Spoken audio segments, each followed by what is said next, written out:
Fasting ఉండడం వల్ల మనకి చాలా బెనిఫిట్స్ ఉన్నాయని చెప్తున్నారు. ఫాస్టింగ్ ఉండడం వల్ల మనకు వచ్చే బెనిఫిట్స్ ఏంటి అంటే, మన ఫిజికల్గా, మన శరీరంగా, మన వెయిట్ లాస్ అవ్వడానికి కానీ, మన శరీరంలో ఇమ్యూనిటీ పవర్ పెరగడానికి కానీ, కొన్ని హార్మోన్స్ చక్కగా పనిచేయడానికి చక్కగా మనం ఉపవాసం ఉండడం అనేది మంచిది అని అంటున్నారు. మనకి బానిసత్వాలు ఉంటాయి, కొన్ని ఎడిక్షన్స్ ఉంటాయి, తాగుడని, లేకపోతే చికెన్, మటన్, వీటన్నిటికీ చాలా ఇష్టపడుతూ ఉంటాం.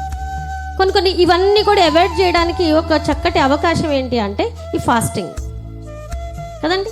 ఇన్ని ప్రయోజనాలు మనకి ఫాస్టింగ్ వల్ల కలుగుతుంది. అసలు ఫాస్టింగ్ అంటే ఏంటి, ఉపవాసము అంటే ఏంటి, మన బైబిల్ పరిజ్ఞానంలోకి వచ్చేస్తున్నాం. ఇప్పుడు బైబిల్ ఇచ్చే సమాధానం, ఇప్పుడు లోకం ఇచ్చే సమాధానం నేర్చుకున్నాం.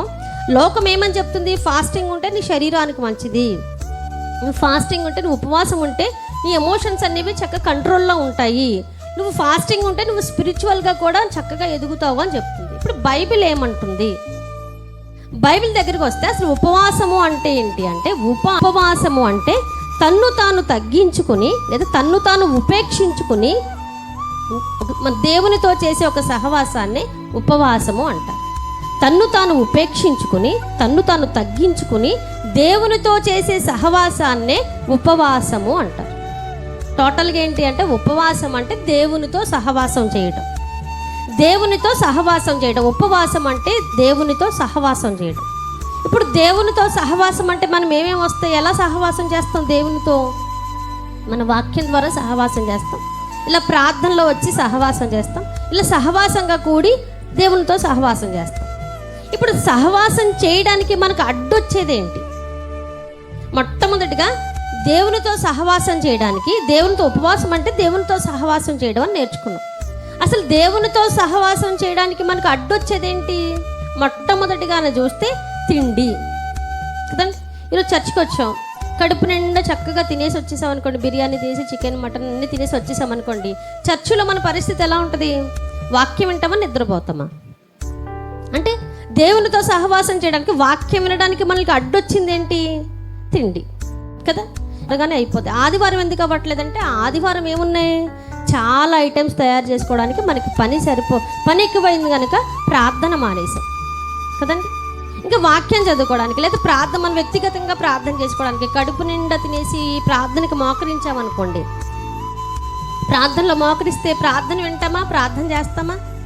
ఏమొచ్చేస్తుంది, కొంచెం ప్రార్థన కొంచెం ఒక 5 minutes ఎక్స్ట్రా అయిందనుకోండి, ఆటోమేటిక్గా చాలామంది గోడలు జారిపడి నిద్రపోయే వాళ్ళు చాలామంది ఉంటారు. అంటే ప్రార్థన, ఈ తిండి మనిషిని ఏం చేస్తుంది, దేవునికి దగ్గర చేస్తుందా, దేవునికి దూరం చేస్తుందా? ఆ రోజు హవ్వ ఆదామును చూస్తే, హవ్వని దేవునికి దూరం చేసింది ఏంటి, దేవుడు ఏదొద్దన్నాడు, ఈ చెట్టు ఫలాన్ని నువ్వు తినొద్దు అని అన్నాడు. ఇప్పుడు తిండే కదా దేవునికి దూరం చేసింది. దేవుని సహవాసానికి మొట్టమొదటి వ్యక్తిని దూరం చేసింది ఏంటి అంటే తిండి. అలాగే యాషావు, యాకోబు, యాషావును కూడా ఆ దేవుడిచ్చిన ఆ జ్యేష్ఠత్వాన్ని పొందుకుపోవడానికి కారణం ఏంటి, తిండి. అంటే తిండి మనిషిని దేవునికి దూరం చేస్తుందన్న ఒక భావన మనకి అర్థమవుతుంది. అలాగే ఇశ్రాయేలు ప్రజలను కూడా దేవుడు ఐగుప్తులో నుంచి వాళ్ళని నడిపిస్తున్నప్పుడు వాళ్ళు ఏం కావాలనుకున్నారు, మేము ఐగుప్తులో ఉన్నప్పుడే బాగున్నాము, మాకు అక్కడ అన్నీ దొరికాయి, ఉల్లిపాయలు, కీరదోసలు అవన్నీ మేము చక్కగా తిన్నాం, ఈ అరణ్యంలోనే మాకు తిండి లేదు, మాకు మాంసం తినాలని ఉంది అని ఏడ్చారంట. దేనికోసం ఏడ్చారంట అండి, మాంసం కావాలని ఏడ్చారట. అంటే దేవునికి అవిధేయులుగా మార్చేదేంటి, దేవుడు బాధపడ్డాడు, ఎప్పుడు పడితే అప్పుడు మన్నాను ఇస్తున్నాను, ఎప్పుడు కాబట్టి అప్పుడు వాటర్ ఇస్తున్నాను, మీకు అవన్నీ సమృద్ధిగా ఇస్తున్నాను, ఇంకా ఏదో లేదని ఏడుస్తున్నారేంటి? వాళ్ళు దేనికోసం ఏడ్చారు, తిండి కోసం ఏడ్చారు. అంటే తిండి మనిషిని ఏం చేస్తుంది, దేవునికి దూరం చేస్తుంది. అందుకే తిండి మానేసి మనం ఏం చేస్తున్నాం, దేవునితో సహవాసం చేస్తున్నాం. మంచిది, చాలా మంచిది. ఇప్పుడు ఒక లక్ష్యంతో ప్రారంభించాం. ఉపవాసం అనేది ఒక లక్ష్యంతో మనకు కనిపిస్తుంది. ఉపవాసానికి మనకు ఒక లక్ష్యం కనిపిస్తుంది. ఏంటి లక్ష్యం, ఉపవాసం ఎందుకు చేస్తున్నాము అని ఎవరిని అడిగితే ఏం చెప్తాం మనం, దేవునితో సహవాసం చేయడానికి.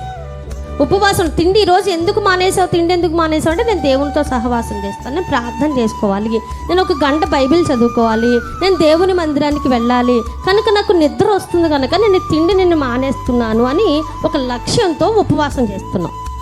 అవునంటారా, అవునంటారా కాదంటారా? మరి ఈరోజు నిజంగా మన తిండి మానేసేది దేవునితో సహవాసం చేయడానికేనా? ఏమండి?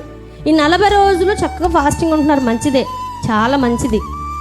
ఈ మంచిది, ఈ లక్ష్యం, ఈ ఉపవాసం అనేది దేవునితో సహవాసం చేస్తున్నారా? ఏమండి? అంటే మనం లక్ష్యాన్ని మర్చిపోయాం. లక్ష్యం లేని ఏ పైన నిర్లక్ష్యం అయిపోతుంది. అది నిర్లక్ష్యం అంటే అది వ్యర్థం అంటాడు. ఒక లక్ష్యంతో చేయాలి. ఒక లక్ష్యం లేకుండా, ఒక ఎయిమ్ లేకుండా, ఒక గోల్ లేకుండా నువ్వు ఏ పని చేసినా అది వ్యర్థము అంటున్నాడు. ఇప్పుడు ఈ 40 రోజులు ఉపవాసం నువ్వు దేనికోసం చేస్తున్నావు? ఏమంటే వెయిట్ లాస్ అవ్వడానికా? వెయిట్ లాస్ అవుతామంటే ఈ రకంగా అందరూ ఉపవాసాలు ఉంటున్నాం కదా, మేము కూడా ఉపవాసం ఉంటామండి అని మేము వెయిట్ లాస్ అవ్వడానికి చేసామనుకోండి, అది మంచిదా చెడ్డదా? దేవుని దృష్టికి అది యోగ్యమైంది కాదు. మేము 40 రోజులు ఉపవాసం ఉన్నాము, మా ఉపవాసాన్ని ఎందుకు వినట్లేదు అని యెషయా గ్రంథంలో మాట్లాడతారు. మేము ఉపవాసం ఉంటున్నాం కానీ అది ఎందుకు లక్ష్య పెట్టట్లేదు, మా ప్రార్థన ఎందుకు వినట్లేదు అని అడుగుతున్నారట. అప్పుడు దేవుడు అంటాడు, మీరు చేసే ఉపవాసం ఎవరికి నచ్చినట్టుగా చేస్తున్నారు? మనకు నచ్చినట్టుగా చేసుకుంటున్నాం కనుక నాకు ఇష్టం లేదు. నేను చెప్పే ఉపవాసం మీరు చేస్తే అది నాకు ఇష్టం అవుతుంది అని అంటున్నాడు. ఇక్కడ ఉపవాసం అంటే ఏంటి అంటే దేవునితో సహవాసం చేయడం. ఇప్పుడు లక్ష్యాన్ని మర్చిపోయి మనం తిండి మానేస్తే దీన్ని ఏమంటారు మన భాషలో? పస్తులు ఉండడం అంటారు. అంటే ఏంటి అంటే తిండి లేకుండా ఉండడాన్ని పస్తు. అలా ఖాళీ కడుపుతో పడుకుంటూ ఉంటాం.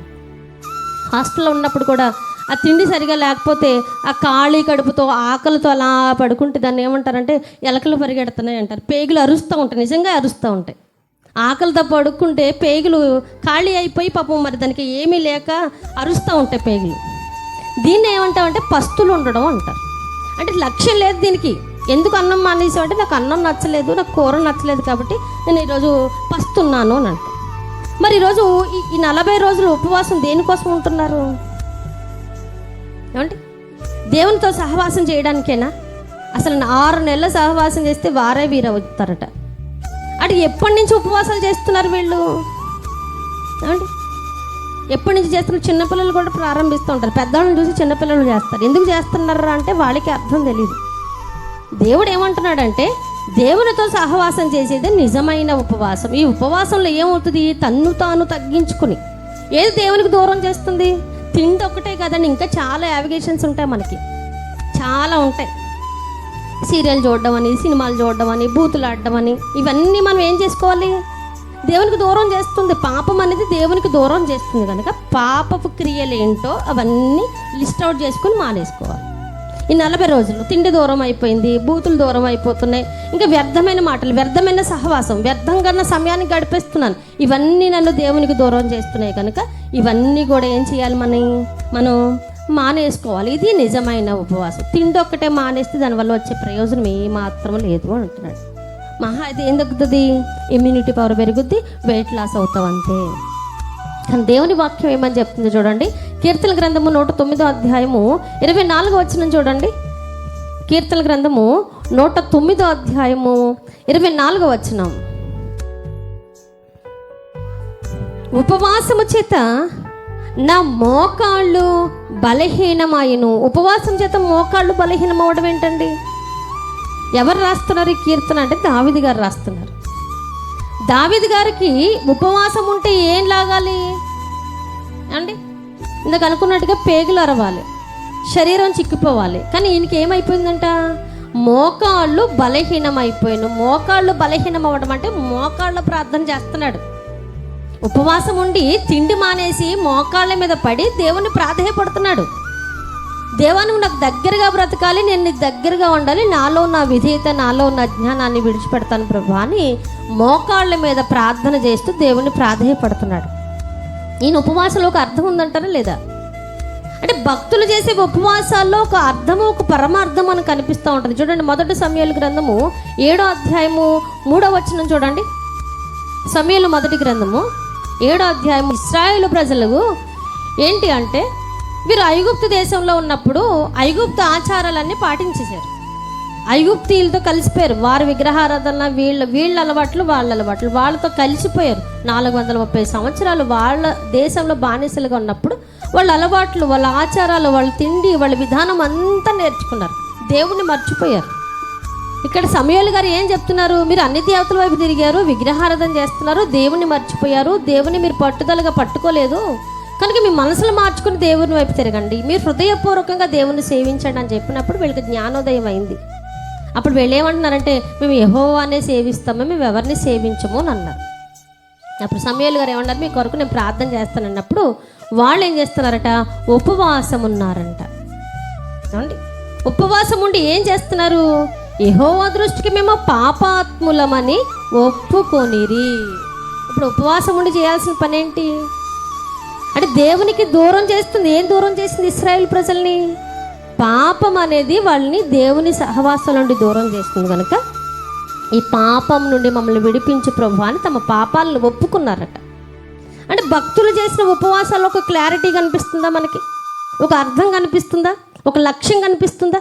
కానీ మనం చేసే ఉపవాసాల్లో ఏం లేదు, ఒక అర్థం లేదు, ఒక లక్ష్యం లేదు, ఒక పరమార్థం లేదు. అందుకే మనం చేసే ఉపవాసాలు వ్యర్థము అంటున్నాడు. ఇంకా